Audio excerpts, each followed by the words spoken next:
Praise the lord. అనుదిన ఆత్మీయ ఆహారము వాక్యంలో నుండి 1 Corinthians 3rd chapter 14-17 వర్సెస్ చదువుతూ ఉన్నాను. 14వ వచనం.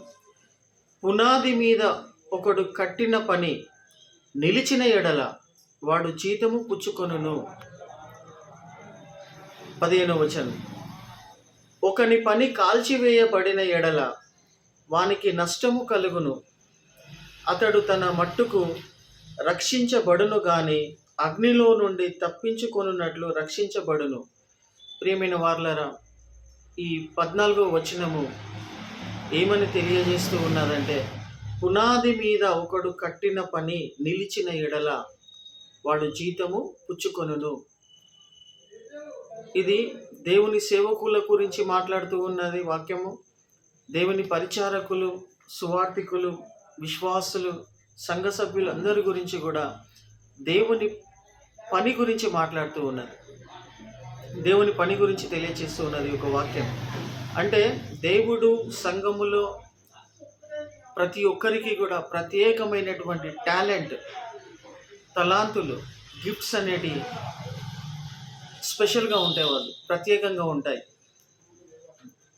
ఆ తలాంతులను దేవుని మందిరంలో, దేవుని ఆలయములో నువ్వు వాడుకుంటున్నట్టయితే, నువ్వు యూటిలైజ్ చేస్తూ ఉన్నట్టయితే, ఏ పని అయినప్పటికీ కూడా దేవుని యొక్క మందిరంలో ఏ ఉద్దేశము నిమిత్తము నువ్వు ఆ యొక్క పనిని చేసినావు అనేది ఒకరోజు అగ్ని చేత టెస్ట్ చేయబడుతుంది. ఇది అందరికీ వర్తిస్తుంది. సేవకులకు, పాస్టర్స్కి, సువార్థికులకు, సంఘంలో ఉంటున్న ప్రతి ఒక్క సభ్యునికి వర్తిస్తుంది. నువ్వు చేసిన పని అనేది అగ్ని చేత టెస్ట్ చేయబడుతుంది. ఏ ఉద్దేశము నిమిత్తము ఆ యొక్క పనిని దేవుని మందిరంలో ఉండి చేసినావు అనేది, ఒకవేళ దేవుని మీద ప్రేమతోటి ఆనెస్ట్గా ఇది నేను చేయాలనుకుంటున్నాను అనేది, అది ఏమై ఉన్నప్పటికీ కూడా అది దేవునికి ఇష్టమైనటువంటి పని అయి ఉంటూ ఉన్నట్టయితే అది పునాది మీద నిలిచి ఉండును. ఆ పనికి జీతము కూడా పుచ్చుకొనును. ఒకవేళ అది కాకుండా 15వ వచనము, ఒకని పని కాల్చివేయబడిన ఎడల అతని పనికి నష్టము కలుగును. రక్షించబడతాడు, రక్షణ పొందుకొని ఉన్నాడు, కానీ ఆ పని అనేది యథార్థంగా అర్థమవుతుందా? దేవుని మందిరంలో దేవుడు నీకు ఇచ్చినటువంటి ప్రత్యేకమైనటువంటి పని, నీ పని నువ్వు చేసుకుంటూ వెళ్ళిపోవాలా. ఆ పనులను నువ్వు డిలే చేయకూడదు. ప్రత్యేకంగా ఆ పని కోసం దేవుడు నిన్ను పెట్టి ఉంటూ ఉన్నాడు. ఆ ఉద్దేశము, దేవుని ఉద్దేశము చొప్పున నువ్వు ఆ పని చేసుకుంటున్నావా లేదా అనేది నేను మీకు జ్ఞాపకం చేస్తూ ఉన్నాను. ప్రియమైన వార్లరా, ఉదాహరణకు చెప్పాలి అంటే, నేను ఇప్పుడు హైదరాబాద్ నుండి ఇక్కడ వరంగల్లో ఉండి ఒక ఇండిపెండెంట్ చర్చ్ రన్ చేస్తున్నాను. ఏ ఉద్దేశము నిమిత్తము నేను ఈ యొక్క మినిస్ట్రీని, ఈ యొక్క చర్చ్ని మా మిసెస్ ద్వారా, నా భార్య ద్వారా, ప్రసన్నలత ద్వారా, తన పరిచర్య ద్వారా రన్ చేస్తున్నాను. 3 years నుండి ఇక్కడనే ఉంటున్నాను, వరంగల్లోనే ఉంటున్నాను. ఏ ఉద్దేశం నిమిత్తం నేను ఈ యొక్క పరిచర్య చేస్తున్నాను అనేది కూడా అగ్ని చేత టెస్ట్ చేయబడుతుంది. అది హానెస్ట్గా దేవుడు నాకు ఉద్దేశించిన ప్రకారముగా, దేవుని చిత్తంలో ఉంటున్న ప్రకారముగా నేను చేస్తూ ఉంటూ ఉన్నట్టయితే అది పునాది మీద ఆ పని నిలిచి ఉండును, లేకపోతే కాల్చివేయబడును. వాక్యం అదే చెప్తూ ఉన్నది. ఎవరికి దేవుడు ఏ పని అయితే ఇచ్చినాడో అది నమ్మకంగా చేసుకుంటూ వెళ్ళాలనేదే, ఆ యొక్క పని నిలిచి ఉండాలనేదే ఈ యొక్క వాక్యం ద్వారా నేను మీకు జ్ఞాపకం చేస్తూ ఉంటూ ఉన్నాను.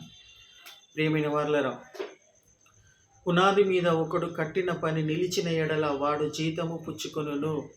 ఏ పని కూడా దేవుని యొక్క మందిరంలో నువ్వు చేస్తున్న ఏ ఒక్క పని కూడా వేస్ట్ కాదు, వ్యర్థం కాదు. కాకపోతే అక్కడ అది నిలిచి ఉండాలని వాక్యం ద్వారా నేను మీకు జ్ఞాపకం చేస్తూ ఉన్నాను. ఇక్కడ చూడండి, 16వ వచనం, 1 Corinthians 3వ అధ్యాయము 16వ వచనం చదువుతున్నాను. మీరు దేవుని ఆలయమై ఉన్నారని, దేవుని ఆత్మ మీలో నివసించుచున్నాడని మీరు ఎరుగరా? మీరు దేవుని ఆలయమై ఉన్నారు. మనమందరము కూడా దేవుని ఆలయమై ఉన్నాము. మనమందరము కూడా దేవుని యొక్క ఆలయమై ఉన్నాము. ఎందుకు అనగా దేవుని ఆత్మ మన లోపట నివసిస్తూ ఉన్నది కాబట్టి we are the body of Christ, we are the temple of God. మనము దేవుని ఆలయమై ఉన్నామని మీకు తెలియదా? దేవుని ఆత్మ మన లోపల నివసిస్తూ ఉన్నది కాబట్టి మనము దేవుని ఆలయమై ఉన్నదని వాక్యం ద్వారా నేను మీకు జ్ఞాపకం చేస్తున్నాను. అంతేకాకుండా ఎవడైనను దేవుని ఆలయమును పాడు చేసిన ఎడల, ఎవడైనను దేవుని ఆలయమును పాడు చేసిన ఎడల దేవుడు వానిని పాడు చేయును. దేవుని ఆలయము పరిశుద్ధమైనది, దేవుని ఆలయము పరిశుద్ధమైనది, మీరు ఆ ఆలయమై ఉన్నారు. ప్రియమైన వారలారా, 2 విషయాలు ఇక్కడ ఈ వాక్యంలో 1 కొరింథియన్స్ 3rd chapter 17th verseలో 2 విషయాలు కనిపిస్తూ ఉన్నాయి. మీ లోపట, మీ దేహము లోపట దేవుని యొక్క ఆత్మ నివసిస్తూ ఉన్నాడు కాబట్టి మీరు దేవుని ఆలయమై ఉన్నారు. అదొక పాయింట్. దేవుని ఆలయమై ఉంటూ ఉన్నారు.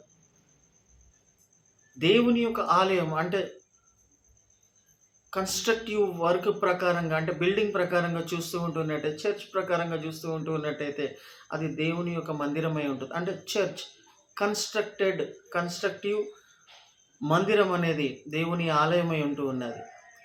అది పరిశుద్ధమైనదై ఉంటూ ఉన్నది. It is very holy. దానిని, దేవుని మందిరాన్ని, దేవుని బిడ్డలందరూ కూడా దేవుని ఆలయమై ఉన్నారు. దేవుని మందిరము, కట్టబడినటువంటి సంఘము కూడా దేవుని మందిరం ఆలయమై ఉన్నది. 2 విషయాలు. కట్టబడి ఉంటూ ఉన్నటువంటి మందిరము దేవుని ఆలయమై ఉన్నది. First point. దేవుని ఆత్మ మీ లోపల నివసిస్తూ ఉన్నది కాబట్టి మీరు దేవుని ఆలయమై ఉన్నారు. కట్టబడి ఉంటూ ఉన్నటువంటి మందిరాన్ని ఎవడైనా పాడు చేయాలనుకుంటే దేవుడు వాడిని పాడు చేయును అని వాక్యం చెప్తూ ఉన్నది. నేను కాదు. ఎవరైనా చర్చ్ని డిస్టర్బ్ చేయాలని ప్రయత్నం చేస్తే దేవుడు వాడిని పాడు చేయును. ఎందుకు? దేవుని మందిరము, దేవుని ఆలయము పరిశుద్ధమైనదై ఉన్నది. అది పరిశుద్ధంగానే ఉంచాల. మరియు మనము దేవుని ఆలయమై ఉన్నాం కాబట్టి మనము కూడా పరిశుద్ధంగా ఉండాలి. దేవుని యొక్క ఆత్మ నివసిస్తూ ఉన్నది మన లోపల కాబట్టి. ప్రియమైన వారలారా, ఇక్కడ నేనేం చెప్పాలని పాయింట్ చేయాలనుకుంటున్నాను అని అంటే, చూడండి, దేవుని మందిరము పరిశుద్ధమైనదై ఉన్నది. దాన్ని ఎవరు కూడా డిస్టర్బ్ చేయొద్దు. దాంట్లో జరుగుతున్నటువంటి పరిచర్యను కూడా డిస్టర్బ్ చేసే విధంగా ఉండొద్దు. సేవకులను దేవుడు ఎందుకోసమైతే నియమించుకొని వారి ద్వారా పరిచర్య జరిగిస్తున్నాడో దేవుని మందిరంలో, దేవుని యొక్క ఆలయములో, ఆ పరిచర్యకు డిస్టర్బ్ చేసే విధంగా ఎవరు కూడా ఉండొద్దు. ఒకవేళ కావాలని వాంటెడ్లీ వాళ్ళు డిస్టర్బ్ చేయాలనుకుంటూ ఉన్నట్టయితే, పాడు చేయాలనుకుంటున్నట్టయితే దేవుని వాక్యం చెప్తూ ఉంది, దేవుడు మిమ్మల్ని పాడు చేస్తాడు. మీరు దేవుని ఆలయమై ఉన్నా కానీ కూడా, అది ఎవరైనప్పటికీ కూడా దేవుని పరిచర్యను, దేవుని ఆలయంను డిస్టర్బ్ చేయాలనుకుంటే దేవుడు వారిని పాడు చేస్తాడు. మీరు దేవుని ఆలయం అంటూ ఉన్నప్పటికీ కూడా. కాబట్టి we should not disturb the ministry, we should not disturb the church అనే వాక్యంను నేను మీకు జ్ఞాపకం చేస్తూ ఉన్నాను. తెలుసో తెలియకనో వేరే కారణాలను బట్టి we should not disturb the ministry, we should not disturb the church ministry. ఎందుకంటే ఇది చాలా సీరియస్ విషయము. కాబట్టి ప్రియమైన వారులారా, మీరు దేవుని ఆలయమై ఉంటూ ఉన్నారు కాబట్టి అది పరిశుద్ధముగా ఉంచుకోవాలా. దేవుని మందిరాన్ని కూడా మనం పరిశుద్ధంగా ఉంచాలా. అయితే ప్రియమైన వారులారా, దేవుని ఆలయమును పాడు చేస్తున్నటువంటి వానిని నేను పాడు చేస్తాను వానిని అని దేవుని వాక్యం చెప్తూ ఉన్నారు కదా. దీన్ని మనము ఆపోజిట్గా తీసుకుంటూ ఉన్నట్టయితే, దేవుని మందిరమును బాగు చేయాలనుకుంటున్నటువంటి వాళ్ళను నేను వారిని కూడా బాగు చేస్తానని కూడా మనము వేరే రకంగా కూడా మాట్లాడుకోవచ్చు. దేవుని మందిరాన్ని బాగు చేయాలనుకుంటున్నటువంటి వాళ్ళను దేవుడు వారి జీవితాలను, వారి కుటుంబాలను, వారి లైఫ్ స్టైల్‌ని బాగు చేయును. పాడు చేస్తున్న వారిని దేవుడు పాడు చేస్తాడు.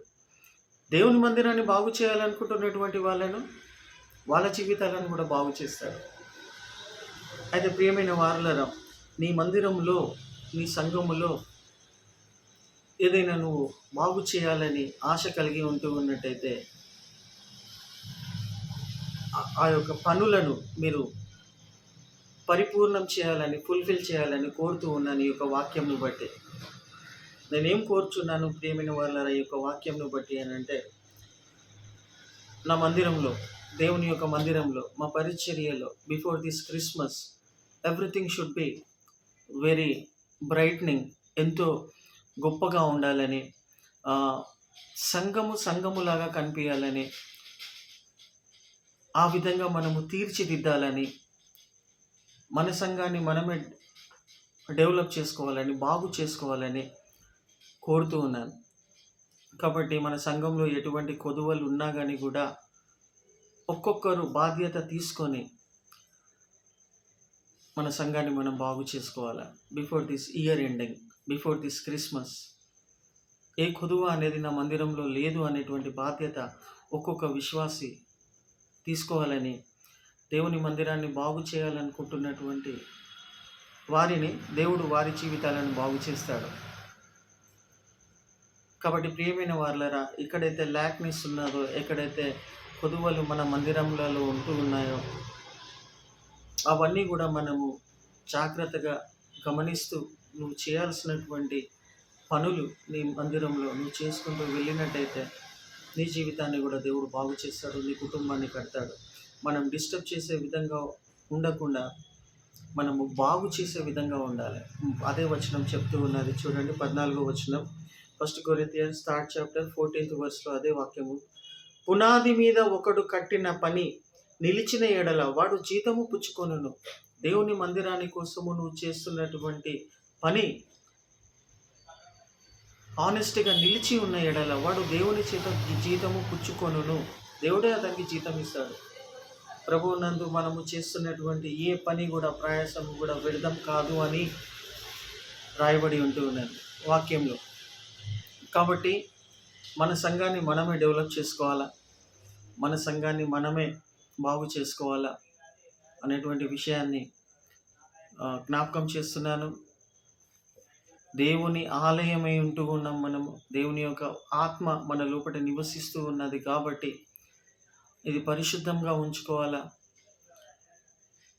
మరియు దేవుని యొక్క మందిరాన్ని కూడా మనం పరిశుద్ధంగా ఉంచాలా, దాన్ని డెవలప్ చేసుకుంటూ మనం వెళ్తూ ఉండాలి. కాబట్టి ప్రియమైన వారలారా, ఎవరైనా దేవుని యొక్క మందిరాన్ని బాగు చేయాలనుకుంటున్నటువంటి వాళ్ళు వారి జీవితాలను దేవుడు బాగు చేస్తాడని ఈ యొక్క వాక్యంను బట్టి నేను మీకు జ్ఞాపకం చేస్తున్నాను. We should not disturb the ministry, we should not disturb the church, we should not disturb the church activities or anything in the church. We should not disturb the believers also. వాక్యం చెప్తూ ఉన్నది, విశ్వాసులను పాడు చేసేటువంటి వాళ్ళు కూడా ఉంటారా? వాక్యం చెప్తూ ఉన్నది, ఎవరైనాను ఆ వ్యక్తిని పాడు చేయాలా, డిస్ట్రాయ్ చేయాలని అనుకుంటున్నట్టయితే దేవుడు వానినే డిస్ట్రాయ్ చేస్తాడంట. అంటే అట్లా డిస్ట్రాయ్ చేసే వాళ్ళు కూడా ఉంటూ ఉంటారు అని వాక్యం ద్వారా మనం అర్థమవుతున్నది మనకు. కాబట్టి మనం ఆ విధంగా ఉండకుండా we are the temple of God కాబట్టి దేవుని యొక్క స్పిరిట్ మన లోపల ఇండ్వెల్ అవుతూ ఉన్నది కాబట్టి, డ్వెల్లింగ్ అవుతూ ఉన్నది కాబట్టి we should not disturb anybody, we should not disturb anybody's ministry, but we have to encourage them. వాళ్ళు చేస్తున్న చిన్న మంచి పనిని కూడా మనం వాళ్ళకు ప్రోత్సహించాలి, ఎంకరేజ్ చేస్తూ ఉండాలి. ఆ విధంగా ఉండాలి కానీ డిస్టర్బ్ చేసే విధంగా మనం ఉండకూడదని ఒక వాక్యంను బట్టి నేను జ్ఞాపకం చేస్తున్నాను. సేవకులు ఏ పరిచర్య నిమిత్తమైతే నాటబడి ఉంటూ ఉన్నారో ఆ యొక్క పరిచర్యను విశ్వాసులు కానీ, బయటి వాళ్ళు కానీ, ఎవరైనా కానీ ఏ రకముగానైనా డిస్టర్బ్ చేయకుండా ఉండాలని ఈ వాక్యంను బట్టి కోరుతూ ఉన్నాను. మన చర్చిని మనమే డెవలప్ చేసుకోవాలని కోరుతూ ఉన్నాను. సో మీరు దేవుని ఆలయమై ఉంటూ ఉన్నారు, మనం దేవుని ఆలయమై ఉంటూ ఉన్నాం. మరియు దేవుని యొక్క ఆలయము పరిశుద్ధమైనదిగా ఉన్నది కాబట్టి, పరిశుద్ధమై ఉన్నది కాబట్టి దేవుని యొక్క ఆలయమును పరిశుద్ధంగా ఉంచాలి. ఎప్పటికీ కూడా దేవుని యొక్క ఆలయమును పరిశుద్ధముగా ఉంచాలి. దేవుని ఆలయమును పరిశుద్ధంగానే ఉంచాలి. కాబట్టి ప్రియమైన వాళ్ళరా, ఈ యొక్క మాటలను యేసుక్రీస్తు ప్రభుల వారు మనందరి వినికిడిలో దీవించి ఆశీర్వదించునుగాక. Amen. God bless you all.